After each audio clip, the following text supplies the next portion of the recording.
আসসালামু আলাইকুম।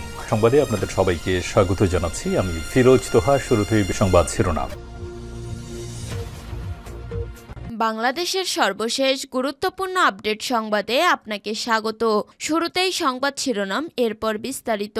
শুরুতেই জানিয়ে দিব, স্বরাষ্ট্র উপদেষ্টার অপসারণের দাবিতে গণমিছিল, সম্পৃক্ততা নেই উদীচীর। হত্যা, ধর্ষণ, নিপীড়নের বিচার ও স্বরাষ্ট্র উপদেষ্টার অপসারণের দাবিতে ডাকা গণমিছিল কর্মসূচির সাথে কোনো সম্পৃক্ততা নেই উদীচীন শিল্পগোষ্ঠী ও বাংলাদেশ ছাত্র ইউনিয়নের।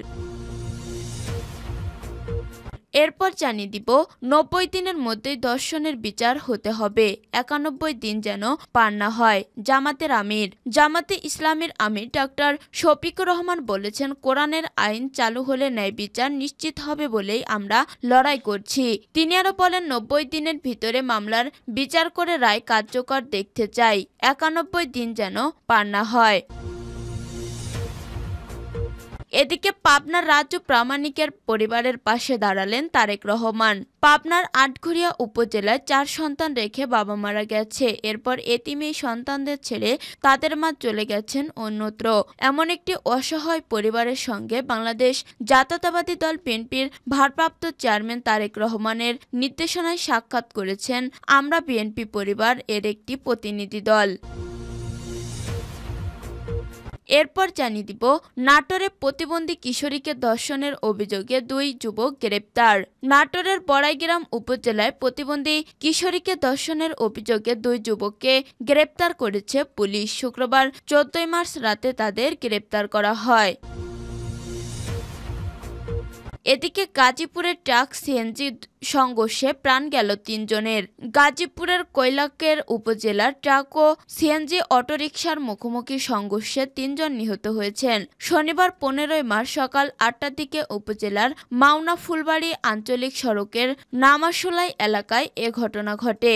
ঘটনাস্থলেই সিএনজি অটোরিকশা চালক ওবায়দুর ও অজ্ঞাত এক নারী ৫৬ ও এক বৃদ্ধা ৭০ নিহত হন। এ সময় গুরুতর আহত হন আরও একজন। এবং সর্বশেষ জানিয়ে দিব, ৪৩ দেশের বিরুদ্ধে ভ্রমণ নিষেধাজ্ঞা দিয়েছেন ট্রাম্প। যুক্তরাষ্ট্রের ভ্রমণের উপর নতুন নিষেধাজ্ঞার অংশ হিসেবে ৪৩টি দেশের নাগরিকদের লক্ষ্যবস্তু করার কথা বিবেচনা করেছে মার্কিন প্রেসিডেন্ট ডোনাল্ড ট্রাম্পের প্রশাসন। ট্রাম্পের প্রথম মেয়াদে আরোপিত নিষেধাজ্ঞার চেয়ে একটি ব্যাপক হতে পারে বলে জানিয়েছেন বিষয়টির সঙ্গে পরিচিত কর্মকর্তারা। মার্কিন সংবাদ মাধ্যম নিউ ইয়র্ক টাইমসের প্রতিবেদনে বলা হয়, মার্কিন কূটনৈতিক ও নিরাপত্তা কর্মকর্তারা লাল, কমলা ও হলুদ তালিকা প্রস্তাব করেছে। এর লাল তালিকায় থাকা ১১টি দেশ হল Afghanistan, Bhutan, Cuba, Iran, Libya, উত্তর Korea, Somalia, Sudan, Syria, Venezuela ও ইয়েমেন। এসব দেশের নাগরিকদের যুক্তরাষ্ট্রে প্রবেশ সম্পূর্ণভাবে নিষিদ্ধ করা হবে। প্রিয় দর্শক, এতক্ষণ শুনছিলেন সংবাদ শিরোনাম, এরপর বিস্তারিত।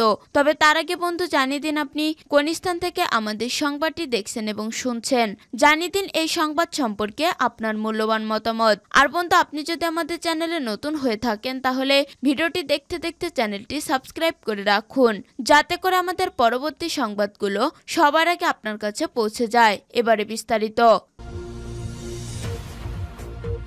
স্বরাষ্ট্র উপদেষ্টার অপসারণের দাবিতে গণমিছিল, সম্পৃক্ততা নেই উদীচীর। হত্যা, ধর্ষণ, নিপীড়নের বিচার ও স্বরাষ্ট্র উপদেষ্টার অপসারণের দাবিতে ডাকা গণমিছিল কর্মসূচির সাথে কোনো সম্পৃক্ততা নেই উদীচী শিল্পগোষ্ঠী ও বাংলাদেশ ছাত্র ইউনিয়নের। শুক্রবার ১৫ মার্চ রাতে গণমাধ্যমে পাঠানো এক প্রেস বিজ্ঞপ্তিতে একথা জানায় সংগঠন দুটি। বিজ্ঞপ্তিতে উদীচীন বলেন, কর্মসূচির প্রচারপত্রে উদীচীর নাম ব্যবহার করা হয়েছে তাদেরকে না জানিয়ে, তবে আয়োজকরা কেউ উদীচীর সাথে যোগাযোগ করেননি। বিজ্ঞপ্তিতে আরো বলা হয়, বাংলাদেশ উদীচী শিল্পী গোষ্ঠী দেশব্যাপী ধর্ষণ ও নিপীড়নের বিরুদ্ধে চলমান আন্দোলনে সক্রিয় রয়েছে। নিজস্ব কর্মসূচির পাশাপাশি গণতান্ত্রিক সাংস্কৃতিক ঐক্যের সাথে জোটগতভাবে প্রতিবাদ সমাবেশ ও গানের মিছিলের কর্মসূচি পালন করেছে। এর বাইরেও ২০২০ সাল থেকে ধর্ষণ ও নিপীড়নের বিরুদ্ধে বিরুদ্ধে বাংলাদেশের ব্যানারে আন্দোলনে যুক্ত আছে। অন্যদিকে ছাত্র ইউনিয়ন বলছে গণমিছিলে ছাত্র ইউনিয়নের অংশ নেয়ার বিষয়টি সম্পূর্ণ মিথ্যা। দর্শন শিক্ষার্থীদের উপর পুলিশি হামলা, মিথ্যা মামলা প্রত্যাহার ও স্বরাষ্ট্র উপদেষ্টার পদত্যাগের দাবিতে তাদের নিয়মতান্ত্রিক আন্দোলন চলবে বলেও জানায় তারা। ৯০ দিনের মধ্যেই ধর্ষণের বিচার হতে হবে, ৯১ দিন যেন পার না হয় জামাতের আমির। জামাতে ইসলামীর আমির ডক্টর শফিকুর রহমান বলেছেন, কোরআনের আইন চালু হলে ন্যায় বিচার নিশ্চিত হবে বলেই আমরা লড়াই করছি।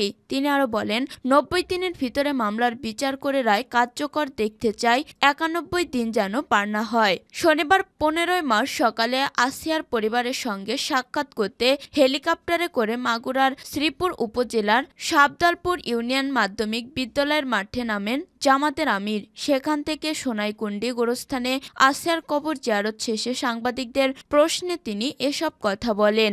এরপর সোনাইকুণ্ডি সরকারি প্রাথমিক বিদ্যালয়ের মাঠে জামাতে ইসলামের মাগুরা জেলা শাখার আয়োজনে শিশু আসিয়ার রুহের মাগফিরাত কামনায় দোয়া অনুষ্ঠানে প্রধান অতিথি হিসেবে তিনি সংক্ষিপ্ত বক্তব্য দেন।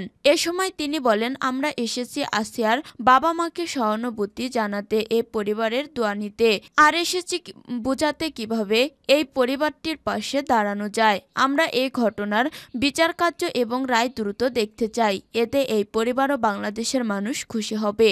জামাতের আমির বলেন, আসিয়ার ঘটনার মামলার বিচারে যে ৯০ দিন সময় দেওয়া হয়েছে সেটা আমরা মেনে নিয়েছি, কিন্তু সতর্ক করে দিতে চাই, এটা ৯১ দিন হলেও আমরা মানব না। দর্শকের সর্বোচ্চ শাস্তি নিশ্চিত না করলে এ ধরনের ঘটনা ঘটতেই থাকবে। বাংলাদেশে ধর্ষণের ঘটনায় আগে বিচার তেমন হয়নি। ধর্ষণের বিচারে আগে কয়েকটি ফাঁসি হলেও বেশিরভাগ দোষী ছাড়া পেয়ে গেছে।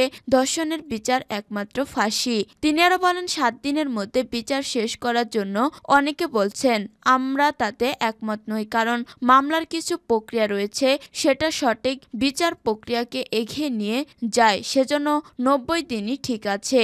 জেলা আমির অধ্যাপক এমবি বাকেরের সভাপতিত্বে এ সময় অনুষ্ঠানে বিশেষ অতিথি হিসেবে উপস্থিত ছিলেন বাংলাদেশ জামাতে ইসলামের নায়েবে আমির ডক্টর সৈয়দ আব্দুল্লাহ মুহাম্মদ তাহেরি, কেন্দ্র নির্বাহী পরিষদ সদস্য ও যশোর কুষ্টিয়া অঞ্চলের পরিচালক মোহাম্মদ মোবারক হোসেন।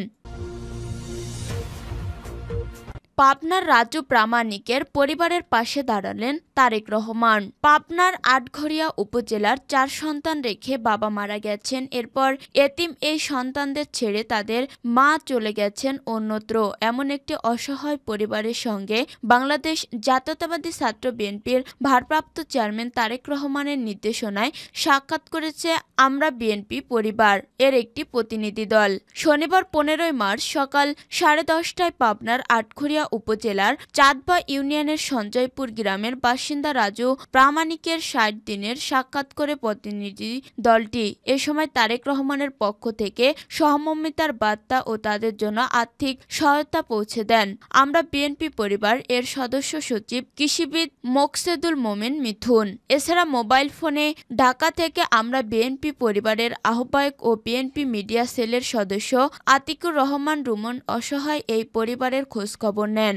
এ সময় উপস্থিত ছিলেন জাতীয় প্রেস ক্লাবের স্থায়ী সদস্য জাহিদুল ইসলাম রনি, আমরা বিএনপি পরিবারের অন্যতম সদস্য মাসুদ রানা লিটন, পাবনা প্রেস ক্লাবের সাধারণ সম্পাদক জহুরুল ইসলাম, পাবনা জেলা জাসসের আহ্বায়ক খালেদ হোসেন পরাগ, জাতীয়তাবাদী ছাত্রদলের সাবেক সহ সভাপতি জামেল হোসেন, চাঁদবা ইউনিয়ন বিএনপির সভাপতি হারুনুর রশিদ ও পাবনা সরকারি এডওয়ার্ড কলেজের জাতীয়তাবাদী ছাত্রদলের নেতা আশরাফুল ইসলাম প্রমুখ। নাটোরে প্রতিবন্ধী কিশোরীকে ধর্ষণের অভিযোগে 2 যুবক গ্রেপ্তার। নাটোরের বড়াইগ্রাম উপজেলায় প্রতিবন্ধী কিশোরীকে ধর্ষণের অভিযোগে 2 যুবককে গ্রেপ্তার করেছে পুলিশ। শুক্রবার 14 মার্চ রাতে তাদের গ্রেপ্তার করা হয়।